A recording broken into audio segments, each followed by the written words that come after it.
Olá, sou a professora Gabriela e estou mais uma vez aqui com vocês para ministrar a aula de língua portuguesa pelo sistema de ensino Uniavan. O tema da nossa aula é Animais em Perigo. Vamos começar. Iniciamos na página 26 com uma ilustração de vários animais. O que vocês observam nessa ilustração?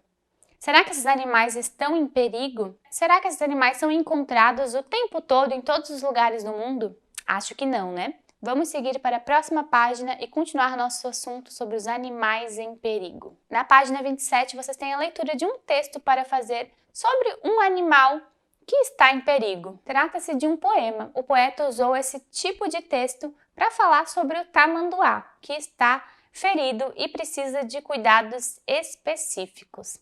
Depois disso, vocês então têm algumas questões para responder sobre este texto. A questão número 1 quer saber o que significa dizer que o tamanduá está dodói. A questão B pergunta o que deixou o tamanduá dodói. Seguindo na próxima página, temos um outro texto falando sobre um outro animal, que é a arara azul. Leiam com atenção e descubram por que ela está em perigo. Na página 29, então, temos algumas perguntas sobre esse texto que você leu. A pergunta número 1 quer saber qual é a relação do título e do tema do texto. 2. Qual é a finalidade? Qual é o objetivo desse texto que você leu? 3. Onde esse texto foi publicado e como você descobriu isso? E na 4 temos um trecho do texto para reler para responder as perguntas. De quem são os filhotes mencionados nesse trecho? E o que quer dizer a expressão que foi destacada, que está em negrito no texto? Quem pode invadir o ninho dos filhotes? E até quando os filhotes são alimentados pelos pais? Seguimos na próxima página para continuar as perguntas. Na questão 5, está pedindo para reler um outro texto e responder a letra A. A quem se referem as palavras que estão destacadas? Sobre quem está falando? Na B, está pedindo para vocês relerem o trecho em voz alta, substituindo essas palavras em destaque pelas respostas que vocês deram na questão A. 6. Quando a arara azul começa a formar uma família? 7. Por que esse tipo de animal está na lista de animais ameaçados de extinção? E na 8 nós temos várias informações. Vocês devem assinalar quais delas vocês encontraram no texto que acabaram de ler. Seguimos nossa aula na página 31. Vamos aprender sobre outras formas de organizar informações. Observem o texto 1. É sobre tartaruga e ele é escrito de uma maneira diferente. Observem ali como que está a composição das palavras e das frases. Em seguida, respondam as perguntas que estão na página 32. Qual é a finalidade desse texto que você acabou de ler? 2. Como essas informações foram organizadas no texto? 3. Para o que contribuiu a forma como foi organizada esse tipo de texto? 4. Para que serve a imagem que aparece junto com o texto? Na 5, tem um trechinho do texto para vocês relerem e responderem o que representa essa informação. 6. Onde nós podemos encontrar as tartarugas olivas? Como você localizou essa informação?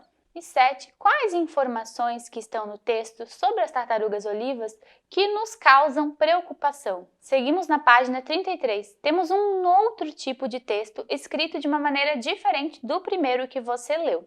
Observem atentamente como está a composição das frases. Essa ficha técnica traz informações sobre qual tipo de animal, do que a ave se alimenta. Na 3 está pedindo para observar uma informação específica de novo que está na ficha, para responder as questões a seguir. Na questão A, vocês vão assinalar qual informação que é encontrada nesse trecho que você acabou de visualizar da ficha técnica. E a B está perguntando qual foi a intenção do desenho que aparece nessa ficha técnica. Por que foi feito esse tipo de desenho? Questão 4 está pedindo para vocês observarem outra parte da ficha técnica. O que representa essa parte escura que aparece ali na imagem? Agora, nós vamos comparar os dois tipos de texto que vocês leram, o texto 1 e o texto 2. O que há em comum entre esses dois textos? E esses textos têm a mesma finalidade, o mesmo objetivo do texto sobre o tamanduá, que era um poema que você leu anteriormente? São diferentes, né? São tipos de textos diferentes, mas que trazem informações sobre os animais também. Vamos seguir com a nossa aula. Na página 35 temos mais dois textos para analisar. Façam a leitura com calma e observem como são as falas dos personagens, como que eles se manifestam nesses dois tipos de textos, que nós vamos entender um pouquinho mais sobre isso em seguida. Seguimos então na página 36 com a primeira pergunta. Qual foi a semelhança que você encontrou entre esses dois tipos de textos? E na B, como essa situação é relatada em cada um deles? Nesses dois tipos de textos nos mostram um conteúdo bem importante de nós conhecermos, que são os discursos diretos e indiretos. No texto 1, nós temos um exemplo de discurso direto, que é quando os personagens eles falam diretamente um com o outro, eles interagem um com o outro. Isso é muito comum num texto que tem personagem, num texto que tem narrativa. Isso é diferente do discurso indireto. Quando ocorre o discurso indireto, os personagens eles não falam entre si, mas tem a interferência de um narrador contando essa história.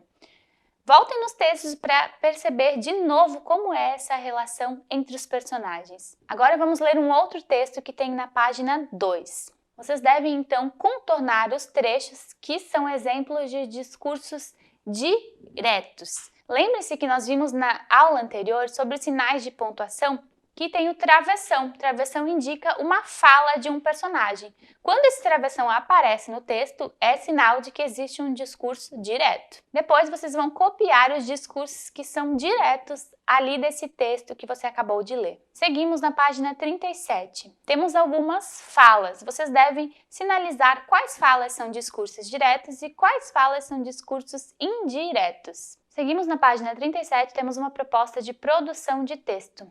Nós vimos na nossa aula, ao longo da nossa aula, sobre os animais que estão em extinção. Então vamos continuar com esse assunto agora com um texto produzido por vocês. Vejam ali como deve ser feito na página seguinte. Vocês devem pesquisar então com a ajuda de um adulto sobre animais que estão em extinção, que podem ser da região onde vocês moram. E aí vocês vão coletar as informações sobre esses animais seguindo a tabela que tem ali na página. Por exemplo, indicar qual é o nome científico desse animal, qual é o seu tamanho médio, qual é o seu peso. É, portanto, uma ficha técnica dos animais que vocês vão pesquisar. Sigam, então, o passo a passo que está no livro. Depois de fazer a sua ficha técnica, vamos continuar o conteúdo do livro na página 39. Agora é sobre adjetivos. Tenho certeza que vocês já ouviram falar sobre isso, mas vamos relembrar. Observem a imagem que tem ali na página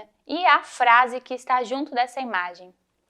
A arara azul é uma ave bonita, grande e esperta. Essas três palavras que acompanham a arara azul, bonita, grande e esperta, são adjetivos. Então, adjetivos são características que nós damos às pessoas, aos lugares, aos objetos, aos animais. Características que sinalizam como são essas pessoas, como são esses animais. No exemplo, então, nós vimos que a arara azul tem os seguintes adjetivos: bonita, grande e esperta. Preparados então para fazer uns exercícios sobre isso? Vamos para a próxima página. Na questão 2 temos um quadro com várias palavras. Vocês devem pintar quais dessas palavras são adjetivos. Lembrem, quais palavras são características que podemos dar a objetos, a lugares, a pessoas. Na questão 3, nós temos algumas imagens e temos os substantivos que representam essas imagens. Substantivos são aquelas palavras que nós nomeamos coisas. Por exemplo, nomeamos um animal, onça. Então, o adjetivo ele sempre vai acompanhar um substantivo, porque nós vamos caracterizar um substantivo. Então, ali está pedindo para que vocês deem características aos substantivos que aparecem ali. Onça, bonita, por exemplo. Continue, então, no exercício. Na página 41, questão 4, temos mais algumas imagens que vocês devem dar adjetivos, 2 adjetivos para cada imagem. Agora chegamos ao fim da nossa aula. Antes de terminar, vocês vão responder às perguntas de revisão do conteúdo que estão no banco de dados, a partir da página 44. Eu vou ficar por aqui, mas eu vejo vocês no próximo vídeo. Tchau!